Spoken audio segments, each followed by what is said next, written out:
ಚಿಂತೆ ಸಂತಾಪಗಳು ಮನಸ್ಸಿಗೆ ವಿರೇಚಕವು, ಸಂತಸೋತ್ಸಾಹಗಳೇ ಪಥ್ಯದುಪಚಾರ.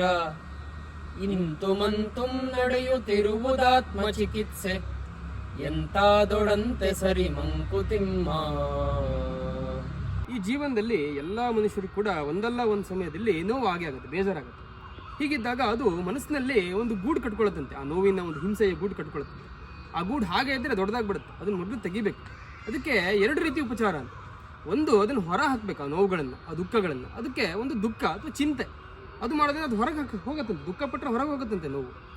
ಹಾಗೆ ಅಷ್ಟಾದರೆ ಸರಿಯಾಗಲ್ಲ. ಇನ್ನು ಒಳಗಡೆ ನಾವು ಸಂತಸವನ್ನು ಮತ್ತು ಉತ್ಸಾಹಗಳನ್ನು ತೆಗೆದುಕೊಳ್ಬೇಕಂತ. ಹೊರಗಡೆ ದುಃಖ ಹೋಗಬೇಕು, ಒಳಗಡೆ ಉತ್ಸಾಹ ಸಂತಸಗಳು ಬಂದಾಗ ಆಗ ಮನಸ್ಸಿಗೆ ಒಂದು ಉಪಶಮನ ಸಿಗತ್ತೆ, ಮನಸ್ಸಿಗೆ ಉಪಚಾರ ಆಗತ್ತೆ ಅಂತ ಹೇಳ್ತಾರೆ. ಹೀಗಾದಾಗ ನಮ್ಮ ಆತ್ಮೋದ್ಧಾರ ಆಗತ್ತೆ ಅಂತ ಹೇಳ್ತಾರೆ. ಎರಡು ವಿಧಾನಗಳು, ಇದನ್ನು ನಾವು ಮಾಡಲೇಬೇಕು ಅಂತ ಗುಂಡಪ್ಪನ ಹೇಳ್ತಾರೆ. ನಮಸ್ಕಾರ.